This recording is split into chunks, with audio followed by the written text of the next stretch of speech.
The You room was did already this! loud before No, the I words landed. didn't! But when they Liar! did, they Admit cut it! through the noise Please like a believe blade. me! You think You your need dad to matters? understand the The impact teacher of your sneered, actions her on voice this sharp and community. amplified But by you're the stunned missing the silence real that issue followed. here. Please, your dad isn't important. Not here, not anywhere. The words echoed across the packed auditorium, ricocheting off the high ceilings and sinking straight into the chest of a trembling black girl standing alone at the front. Every eye was on her now. Phones were lifted. Whispers slithered through the rows. Someone coughed. Someone else laughed, a nervous, ugly sound. No one moved. The girl's name was Aaliyah Brooks, and she was only 16. She stood there clutching the strap of her worn backpack like it was the only thing keeping her upright. Her school uniform was neat but faded at the edges, the kind that had been washed too many times because buying a new one wasn't an option. Her braids were pulled back tight, her hands shaking despite her effort to keep them still. Her eyes, dark, wide, and glassy, searched the room for a friendly face. She didn't find one. The teacher, Ms. Whitaker, stood inches from Aaliyah, arms crossed, lips curled in a smile that wasn't a smile at all. It was a smirk, polished, practiced, and cruel. She was enjoying this, enjoying the power, the attention, the humiliation. Did you really think saying your father is in the military would change anything? Ms. Whitaker continued loudly, making sure every parent, student, and staff member in attendance could hear. People like you always say that, always exaggerating, always trying to sound important. Aaliyah swallowed hard. Her throat burned. Her heart hammered so loudly she was sure the microphone would pick it up. She opened her mouth to speak, then closed it again when her voice refused to come. I wasn't exaggerating, she finally whispered, barely audible. Ms. Whitaker leaned closer, tilting her head as if listening for a joke. What was that? Speak up, or are you too embarrassed now? Aaliyah's cheeks burned. Tears pooled despite her effort to hold them back. The auditorium felt too bright, too big. She could feel the weight of 100 stares pressing down on her shoulders, crushing her spine inch by inch. From the back rows, a few students recorded openly. A group of parents exchanged uncomfortable looks. One woman shook her head but stayed seated. Another man glanced at his phone, pretending not to see. Silence, thick and suffocating, wrapped around Aaliyah tighter than any chain. Ms. Whitaker straightened and turned to the crowd as if delivering a lesson. This, she said, gesturing at Aaliyah like she was an object, is what happens when entitlement meets reality. Your background doesn't give you special treatment, and your father, whoever he really is, doesn't make you important. That was when Aaliyah broke. Her lip trembled. A single tear slipped down her cheek, then another. She tried to wipe them away quickly, ashamed of crying in front of everyone, ashamed of giving Ms. Whitaker what she wanted. Her shoulders curled inward as if she could make herself smaller, invisible. My dad, she whispered again, her voice cracking. My dad told me to stand up for myself. Ms. Whitaker laughed, a short, dismissive sound that sent a ripple of discomfort through the room. Well, your dad gave you bad advice. The crowd remained frozen. No one noticed the tall man who had just stepped into the doorway at the back of the auditorium. He wore a dark, perfectly pressed uniform beneath a long coat. His posture was rigid, disciplined, every inch of him radiating control and authority. Silver stars glinted briefly on his shoulders before the light shifted, hidden again from most angles. His face was calm, but his eyes were not. They were locked on Aaliyah, locked on the tear sliding down his daughter's face. Ms. Whitaker continued, oblivious. You can sit down now, Aaliyah. This little performance is over. Maybe next time don't lie to impress people. Aaliyah nodded weakly, turning to walk back to her seat, her legs barely steady beneath her. Each step felt like a mile. The humiliation burned deeper with every whisper she passed, and still no one spoke. But in the back of the room, the man took one slow step forward, then another. His presence shifted the air, though no one could quite explain why. A few heads turned instinctively. A murmur rippled. Something was changing, something heavy, something inevitable. Before everything explodes, let me ask you this question of the day. Have you ever been judged, disrespected, or humiliated because someone thought you or your family weren't important enough? Tell us your story in the comments.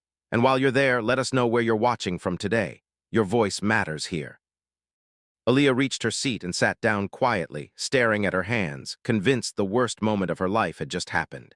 She had no idea it was only the beginning, because the man in the back, the one slowly walking down the aisle, was not just a stranger. And in just a few moments, the entire room would learn exactly how important her father really was. Let's go back to how this story truly began this morning. The morning began long before the sun rose. Aaliyah Brooks woke to the soft rattle of the old window units struggling against the summer heat and the distant sound of sirens echoing through the neighborhood. The small bedroom she shared with her younger brother was still dark, the paint on the walls chipped and peeling in places, but she moved carefully, quietly, as if the room itself were fragile. She was 16 years old, too young to carry the weight she carried, yet already an expert at it. Aaliyah slipped out of bed and folded her thin blanket with practiced precision. Her brother Malik, only 9, slept curled on his side, clutching a threadbare stuffed bear missing one eye.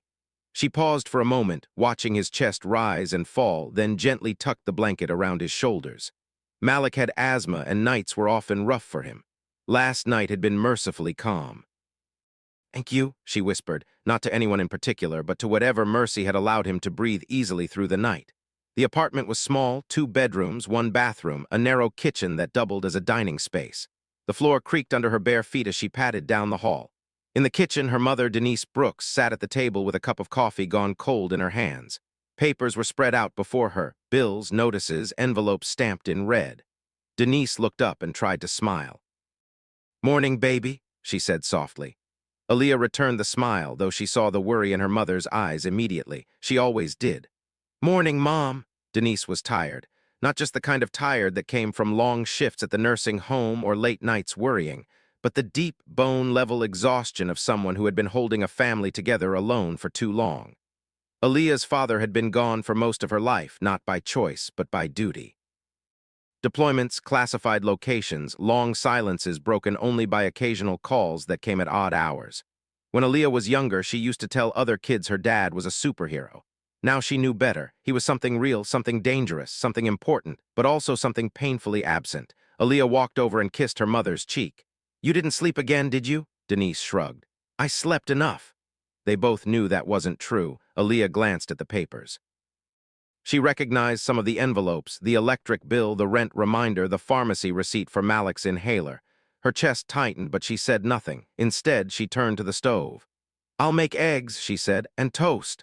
Denise reached out gently. "We can save the eggs for dinner." Aaliyah paused, then nodded. "Toast's fine." She moved efficiently, quietly. She always did. At school, teachers described her as polite, reserved, well-mannered. None of them knew that those traits had been carved into her by necessity.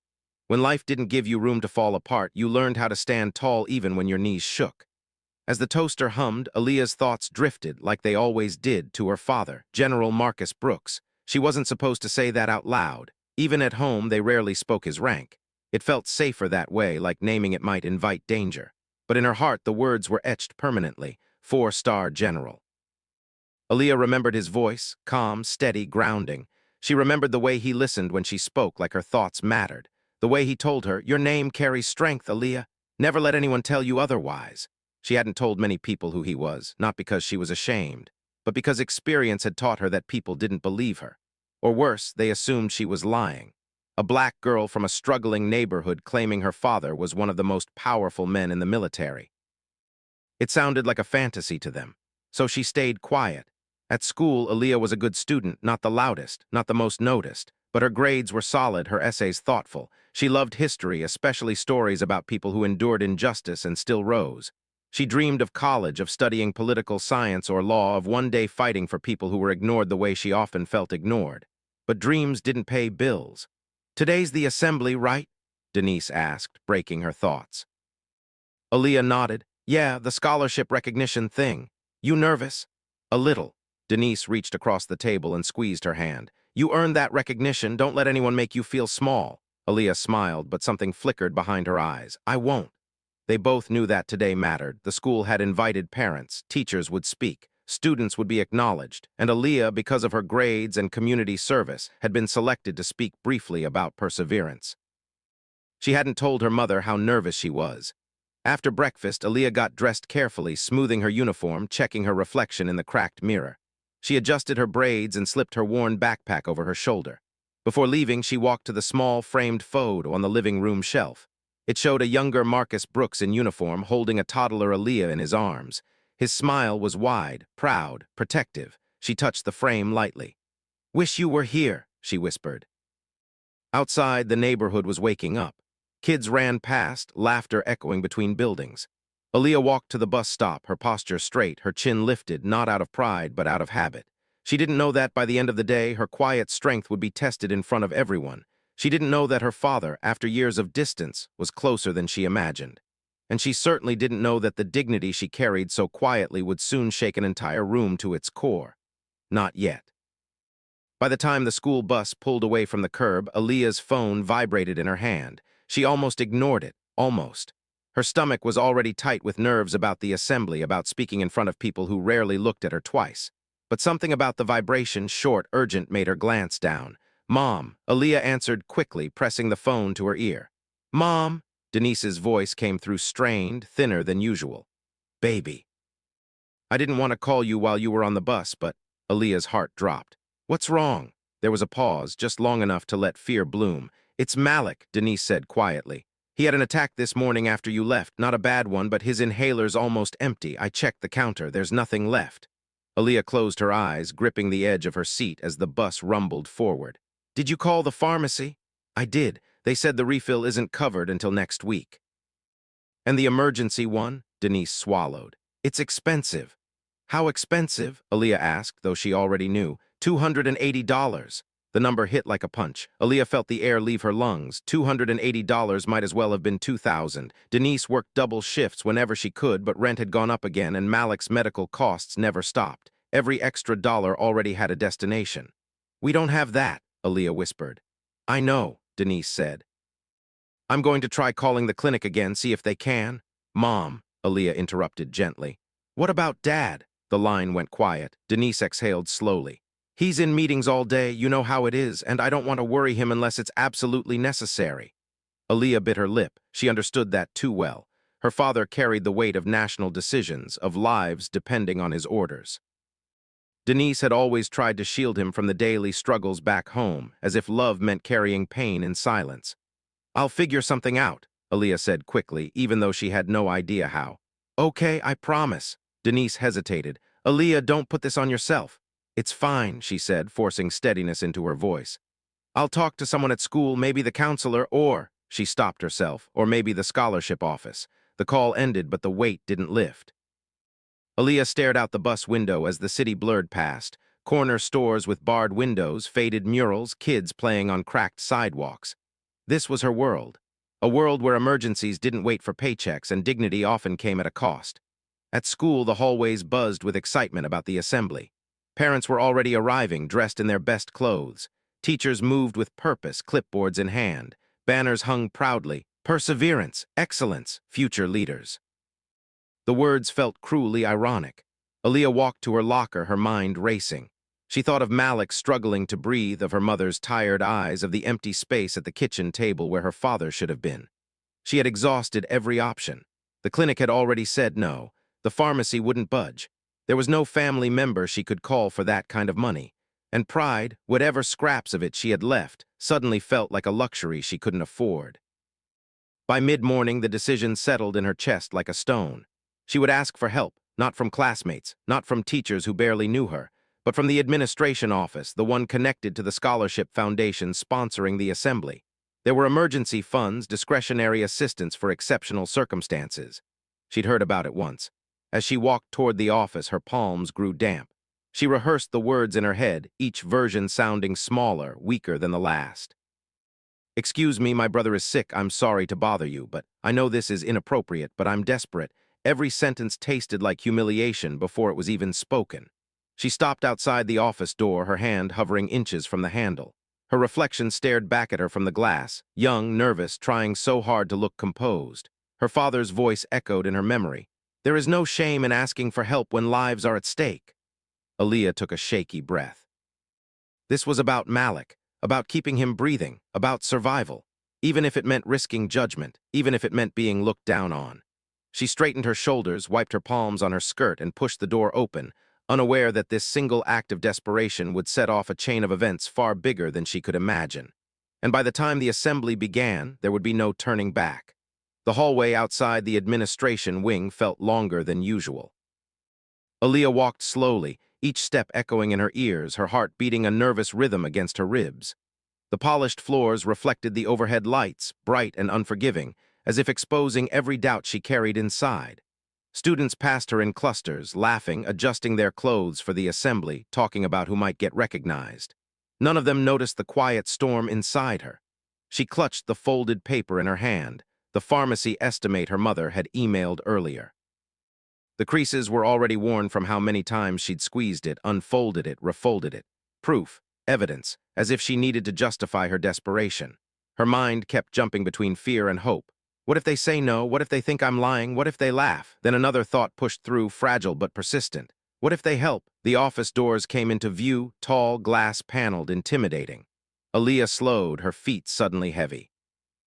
Through the glass, she could see neatly arranged chairs, framed certificates on the walls, the quiet authority of a space that decided futures with signatures and stamps. She didn't belong here, a voice inside her whispered. She remembered the way people looked at her when she said her father was in the military, raised eyebrows, polite smiles that didn't reach the eyes. Skepticism wrapped in courtesy, doubt disguised as professionalism. Still, she walked on. Her uniform felt thinner with every step, her backpack heavier.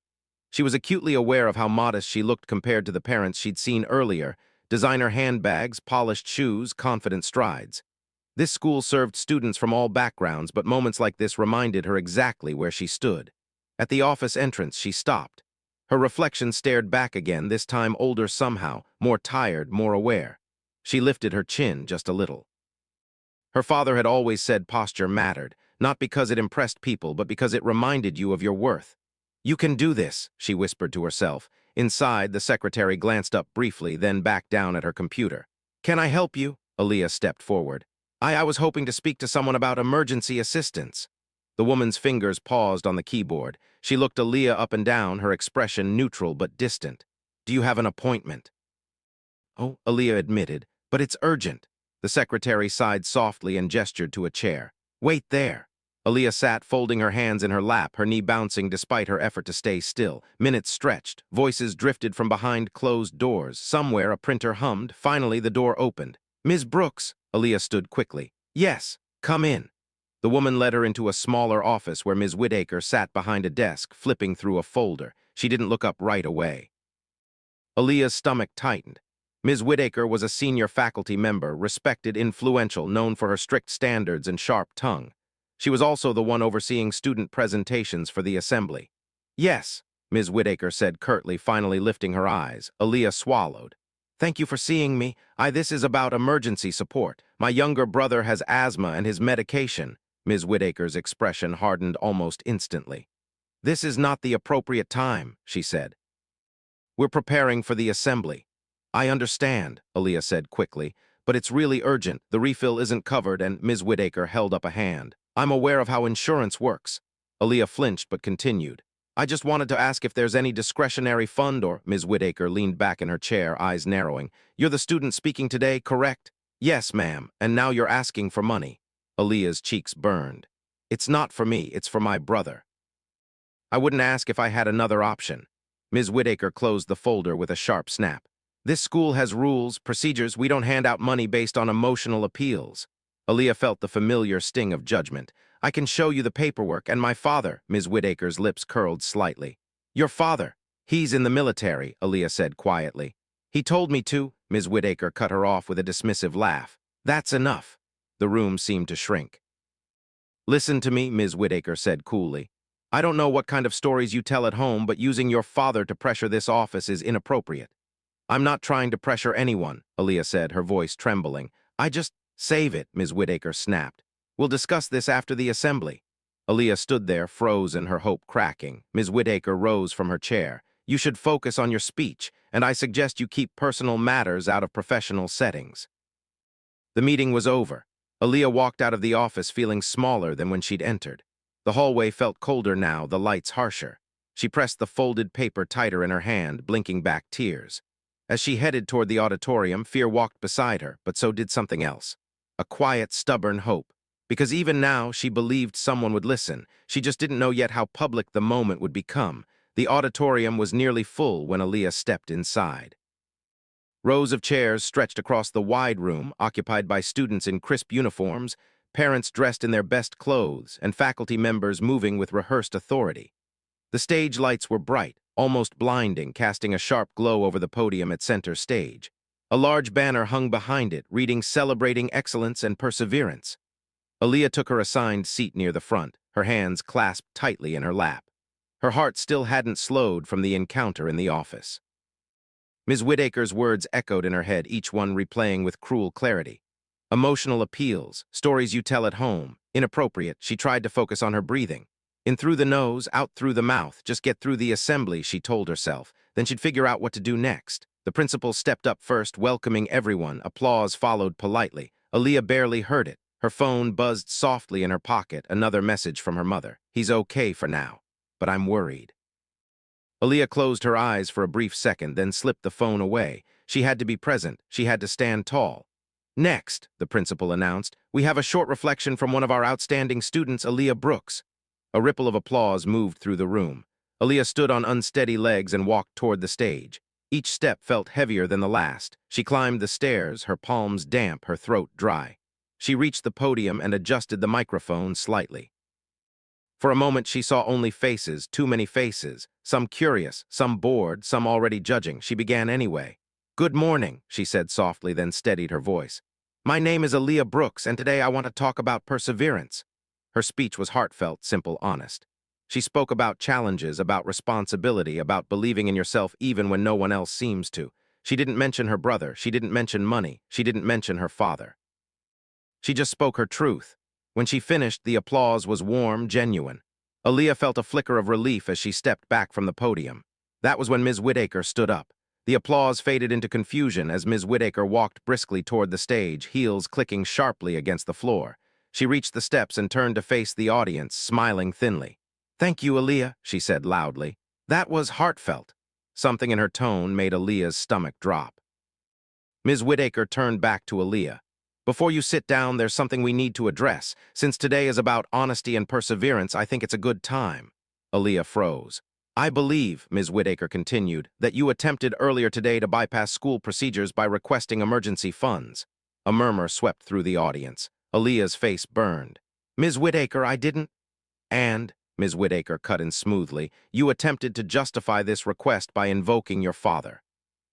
The murmurs grew louder. Heads turned. Phones lifted slightly. I wasn't justifying anything, Aaliyah said, her voice shaking now.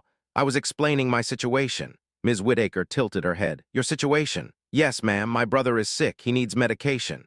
Ms. Whittaker gave a small laugh, shaking her head. And somehow you thought this was the appropriate venue, or did you expect special treatment because of who your father supposedly is? Aaliyah felt the room closing in. I didn't expect special treatment. I just asked for help. Ms. Whittaker stepped closer, lowering her voice, but the microphone caught every word. You claimed your father is in the military, high-ranking, if I recall. Yes, Aaliyah said quietly. He is. Ms. Whittaker straightened and addressed the audience again. I want to be very clear, this school does not operate on unverified claims or emotional manipulation. Aaliyah's chest tightened. I'm not lying. Ms. Whittaker turned back to her sharply. Enough, you need to understand something, Aaliyah. She leaned in, her voice hard, unmistakably loud. Your dad isn't important. The words hit like a slap. Aaliyah gasped softly. The audience fell into a stunned silence. He doesn't give you status here, Ms. Whittaker continued, her voice rising. He doesn't give you leverage, and he certainly doesn't entitle you to break rules or demand money. Aaliyah's vision blurred. My dad serves this country, she whispered. Ms. Whittaker scoffed. People say a lot of things, and frankly, even if he did serve, so what? A sharp intake of breath rippled through the crowd. So many parents here work hard, Ms. Whittaker went on. Nurses, janitors, mechanics, none of them teach their children to stand on a stage and ask for handouts. I wasn't asking for handouts, Aaliyah cried, her voice breaking. I was asking for help because my brother can't breathe. Ms. Whittaker raised an eyebrow. Lower your voice. Aaliyah realized she was crying now. She hadn't even felt the tears start.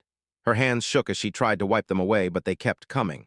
The room remained silent. No one spoke up. No one interrupted. The weight of their inaction pressed down on her harder than the words themselves. Ms. Whittaker folded her arms. This is exactly the kind of behavior we discourage. Victim narratives, entitlement, excuses. Aaliyah shook her head weakly. Please, I didn't mean to. Sit down, Ms. Whittaker snapped. This conversation is over. Aaliyah stood there for a second, completely exposed, before turning slowly away from the podium.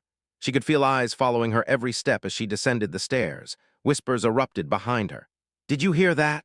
She said her dad was important. Probably made it up. Aaliyah reached her seat and collapsed into it, shoulders trembling, humiliation burning through her like fire. She stared at the floor, wishing she could disappear. She didn't see the man in the back of the auditorium rise to his feet. She didn't hear the quiet scrape of a chair sliding back, but several people did.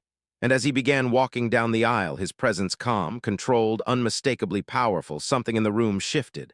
The confrontation wasn't over. It was just beginning.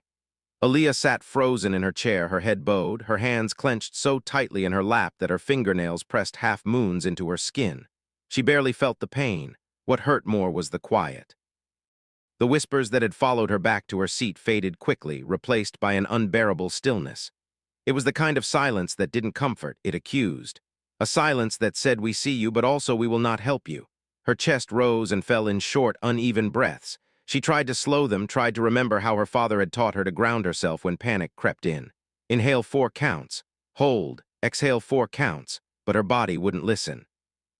Ms. Whittaker remained on the stage, arms crossed, surveying the audience like a judge who had already passed sentence. She wasn't finished, not yet. "I hope this serves as a lesson," Ms. Whittaker said, her voice sharp in the quiet room. "This is a place of discipline and standards. We don't reward dramatics." Aaliyah flinched at the word dramatics. She felt eyes on her again, heavy, curious, uncomfortable. She could almost hear what they were thinking. Why did she do that? Why would she embarrass herself like that? Why didn't she just stay quiet? Her throat tightened and she pressed her lips together to keep from sobbing out loud.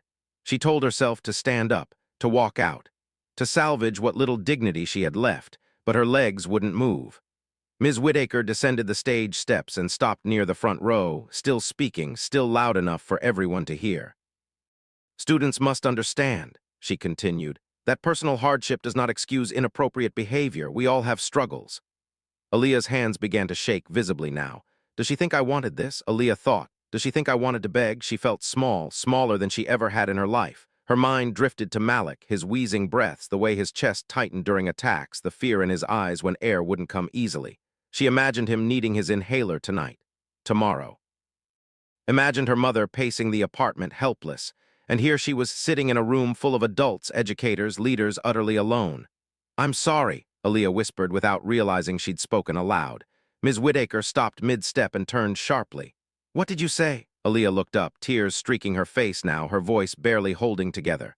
"I said I'm sorry." The words tasted bitter. "I didn't mean to cause trouble," she continued, her voice breaking.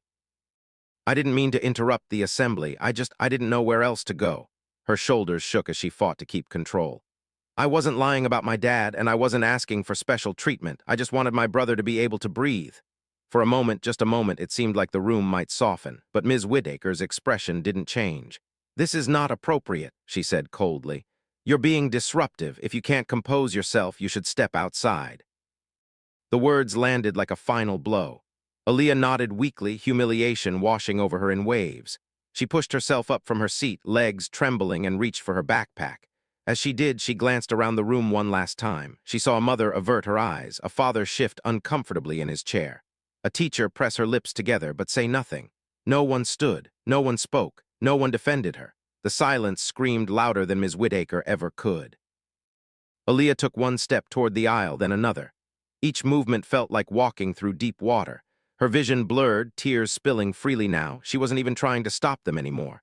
This is it, she thought. This is as low as it gets. She had failed Malik. She had failed her mother. She had failed herself. By the time she reached the aisle, her chest felt hollow, like something essential had been carved out of her. She stared down at the floor, unable to face the room any longer. "I'm sorry," she whispered again, this time to no one at all. That was when a calm, steady voice broke through the crushing silence. "That's enough." The words were not loud. They didn't need to be. Every head in the auditorium turned toward the back of the room. Aaliyah froze mid-step. Because for the first time since the humiliation began, the silence had been broken, not by cruelty, not by judgment, but by authority. And whoever had just spoken was walking forward, slowly, deliberately, unafraid. Aaliyah didn't know it yet, but the moment she thought she had lost everything was the exact moment everything was about to change. The man walking down the aisle did not rush. He didn't need to. Each step was measured, deliberate, carrying a quiet confidence that made the air feel heavier, denser, as if the room itself was holding its breath. Conversations died instantly. Even Ms. Whittaker, mid-motion, turned toward the sound with a frown etched deep across her face. Aaliyah stood frozen at the edge of the aisle, her backpack hanging from one shoulder, tears still sliding down her cheeks. She didn't recognize the man at first, not fully. All she noticed was the way people unconsciously shifted aside as he passed, the way his presence demanded space without ever asking for it. He stopped beside her. Up close, she could see he was tall, broad-shouldered, dressed in a dark coat worn over a formal uniform she didn't quite process yet. His hair was closely cropped, streaked with gray, his face calm but deeply lined, etched by years of responsibility and command. His eyes softened when they met hers. "Aaliyah," he said gently, her breath caught. No one had used her name like that all morning, not sharply, not publicly, not with care. "Yes," she whispered, her voice raw. He nodded once, almost imperceptibly, then turned to face the stage. "That will be quite enough," he said again, this time addressing Ms. Whittaker directly. His voice was calm, controlled, but it carried, not loud, not angry, just steady like a line drawn in stone. Ms. Whittaker scoffed, clearly irritated by the interruption. "Excuse me, sir, but this is a school matter. We're in the middle of an assembly." "I'm aware," the man replied evenly. "And I'm also aware that what just occurred was inappropriate." A ripple moved through the audience. Parents leaned forward. Teachers exchanged glances. Ms. Whittaker folded her arms. "And who exactly are you to decide that?" The man glanced briefly at Aaliyah, then back to Ms. Whittaker. "Someone who believes no child should be humiliated for asking for help." Aaliyah's chest tightened. She felt something unfamiliar stirring beneath the pain, relief, fragile and trembling. Ms. Whittaker let out a sharp laugh. "With all due respect, sir, you don't know the full story." "I know enough," he said calmly. Ms. Whittaker's smile hardened. "Then you should also know that students cannot fabricate stories about their parents to manipulate resources." Aaliyah flinched. The man's jaw tightened, not in anger, but in resolve. "She didn't fabricate anything." Ms. Whittaker raised an eyebrow. "Oh, you seem very certain." "I am. And why is that?" she challenged. "Are you her guardian, a relative?" The man took a slow breath. "I'm someone who knows exactly who her father is." A hush fell over the room. Ms. Whittaker waved a dismissive hand. "You'll understand why this behavior cannot be tolerated. We can't have students crying on stage and demanding money." Aaliyah's shoulders sagged at the word crying, shame flooding back in. Before she could retreat further into herself, the man placed a hand lightly on her shoulder. It was steady, grounding, protective. "You did nothing wrong," he said softly, only for her. "Not a single thing." Her lips trembled. She nodded, barely holding herself together. Ms. Whittaker cleared her throat loudly. "Sir, if you're going to continue interrupting, I'll have to ask you to leave." A murmur of shock rippled through the audience. The man met her gaze without blinking. "You won't," Ms. Whittaker bristled. "Is that a threat?" "No," he replied. "It's a statement." She took a step toward him, clearly irritated now. "You're being disruptive. Security can escort you out if necessary." Several people gasped. The man finally removed his hand from Aaliyah's shoulder and straightened fully, his posture unmistakably commanding.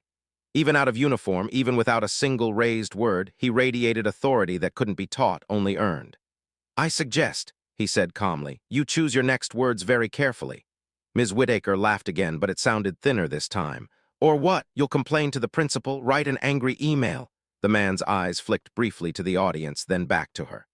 "No." "Then what exactly do you think you're going to do?" she snapped. For a long moment he didn't answer. The silence stretched, taut and electric.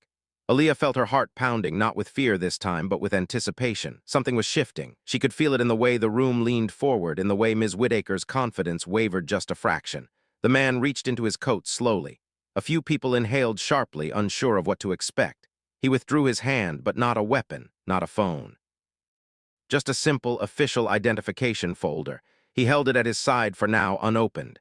"You see," he said calmly, "you've made one very serious mistake today." Ms. Whittaker rolled her eyes. "And that is—" The man took one step forward, his voice low but unmistakably firm.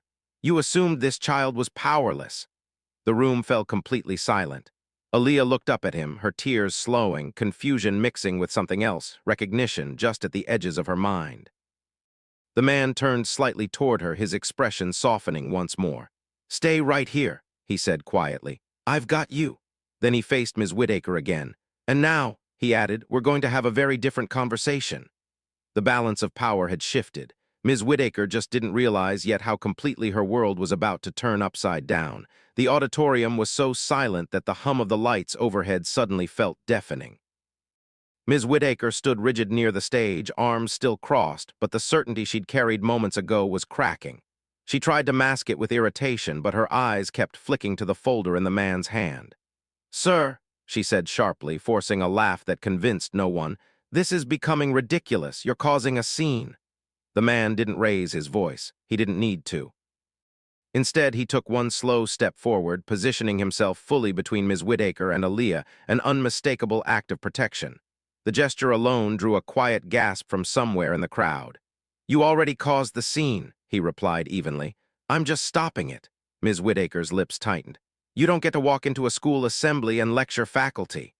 I do, he said calmly, when a child is being publicly humiliated.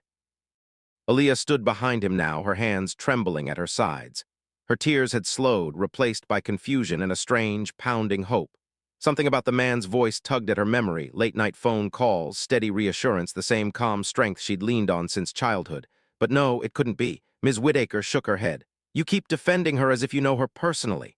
The man glanced back at Aaliyah. Their eyes met, and in that instant she knew. Her breath caught so sharply it hurt. Because I do, he said. The words rolled through the room like distant thunder.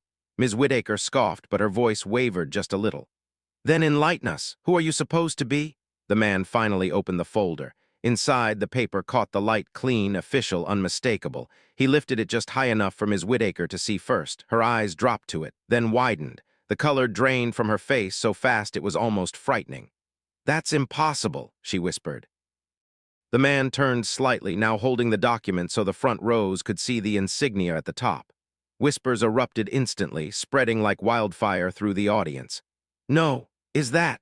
Those stars? He closed the folder and tucked it under his arm. Then he spoke. My name is General Marcus Brooks, he said clearly. United States Army. A collective gasp swept through the auditorium. Parents shot to their feet. Teachers stiffened. Phones were raised higher now, no longer sneaking, no longer hidden. The weight of the moment pressed down on everyone at once. Ms. Whittaker staggered back a half step, her mouth opening and closing as if words had abandoned her completely. Four-star General, Marcus Brooks continued, his voice steady, resonant. Commander of Strategic Operations, and, he added, turning slightly toward Aaliyah, I am Aaliyah Brooks' father. The silence that followed was absolute. It wasn't the silence of indifference anymore. It was the silence of shock. Aaliyah's knees nearly gave out. Dad, she whispered. Marcus turned fully now, the stern authority melting from his face as he looked at her. In its place was pure, unguarded emotion, pride, pain, and fierce love colliding all at once. I'm here, sweetheart, he said softly. I told you I'd be nearby today. Nearby. The word echoed in her mind as tears flooded her eyes again, but these were different. These burned with relief, with release, with the overwhelming safety of knowing she wasn't alone. Behind them, Ms. Whittaker found her voice at last. I didn't know, she stammered.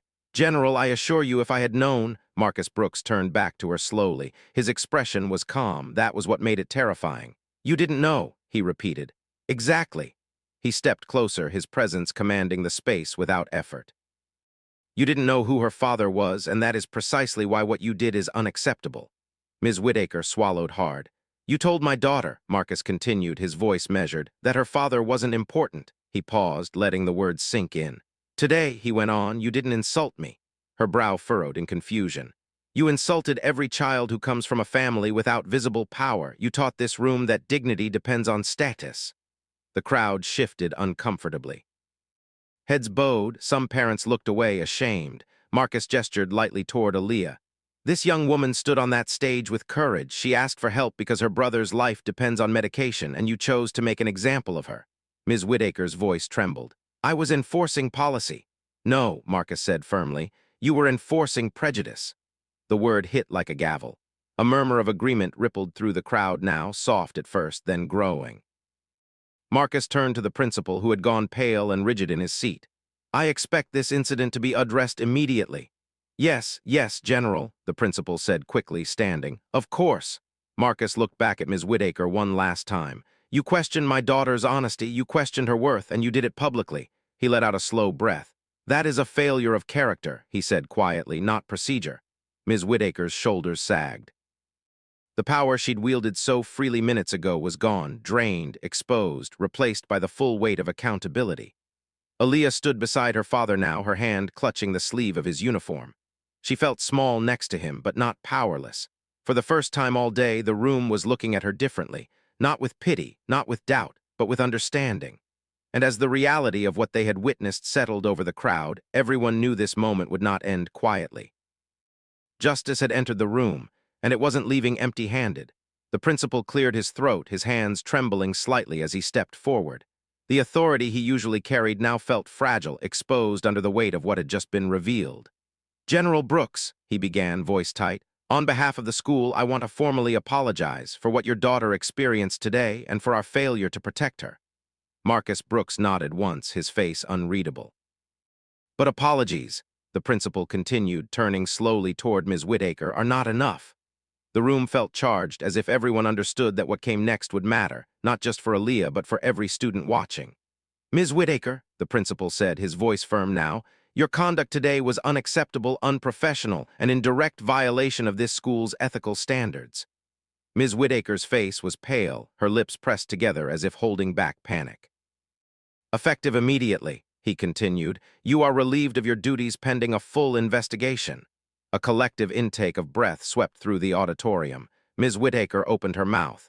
"Principal Harris, please." "This is not a discussion," he said sharply. "You will turn in your badge and keys before leaving the building." The finality of his tone left no room for argument. Ms. Whittaker's shoulders slumped. She glanced around the room, at the parents, the students, the phones still recording, but no one met her eyes now. The authority she once commanded had evaporated completely. She gathered her things in silence and walked down the aisle, head bowed, escorted by security. The same crowd that had watched Aaliyah be humiliated now watched Ms. Whittaker leave in disgrace. Justice, at last, had a face. But Marcus Brooks wasn't finished. He turned back to the principal. "I will also be requesting a formal review of this school's emergency assistance policies and staff training. No child should be made to beg on a stage for help." "Yes, General," the principal said immediately. "We'll implement changes right away." Marcus nodded, then turned to Aaliyah. The shift in him was immediate. The commanding general disappeared, replaced by a father whose eyes softened with concern and love. He reached out and gently brushed a tear from her cheek with his thumb. "Hey," he said quietly. "You were so brave." Aaliyah shook her head, her voice breaking. "I was so scared." "I know," he replied, "and you stood anyway, that's courage." She let out a shaky breath, her emotions finally spilling free. "Malik needs his medicine, Dad. I didn't know what else to do." Marcus's jaw tightened, not with anger, but with resolve. "You did exactly what you should have done." He turned slightly, addressing the room again. "For those who are wondering, my grandson," he corrected himself with a faint smile, "my son Malik will have his medication today, and tomorrow, and every day he needs it."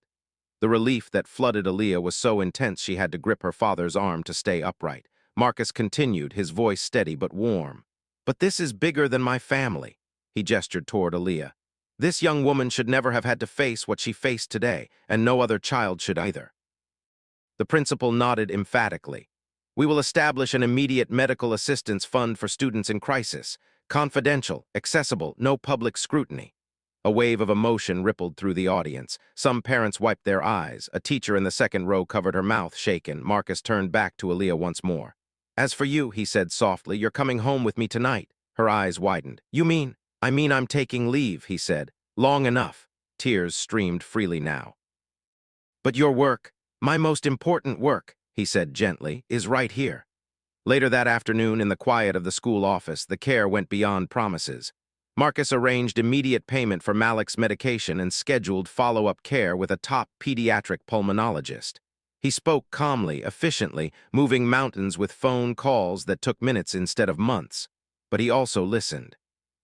He sat beside Aaliyah as she spoke, about the fear, the shame, the pressure of holding everything together. He didn't interrupt. He didn't correct. He just listened, his hand resting protectively over hers. "You should never have carried this alone," he said when she finished. That night, for the first time in years, the Brooks family ate dinner together. Malik laughed, his breathing easy.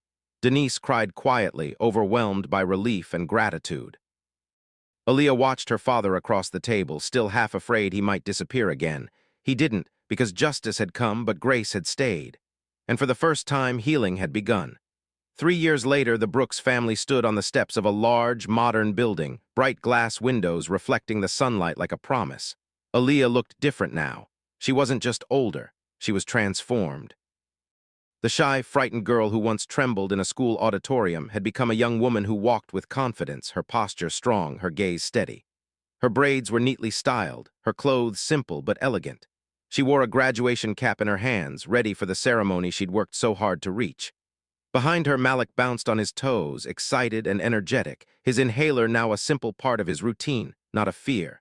Denise stood beside them, her eyes shining with pride. And there in the center stood General Marcus Brooks, his uniform crisp and immaculate, his smile gentle and proud. "Look at you," Marcus said, his voice warm. "You made it." Aaliyah laughed softly. "I couldn't have done it without you." "You don't give yourself enough credit," he replied. Aaliyah turned to him, eyes bright. "You came back." "I promised," he said simply, "and I keep my promises." Aaliyah's heart swelled because it wasn't just that her father had returned. It was that he had stayed. The scholarship program Marcus arranged had changed everything. Aaliyah had been able to attend a prestigious university, majoring in political science. She was now a leader in her community, volunteering at local clinics, advocating for families who couldn't afford medical care, and speaking at schools about the importance of compassion and dignity. Her mother's job had improved. Denise no longer worked double shifts. The family had moved into a safe, comfortable home with enough space for everyone. Malik was healthy and thriving, his asthma under control.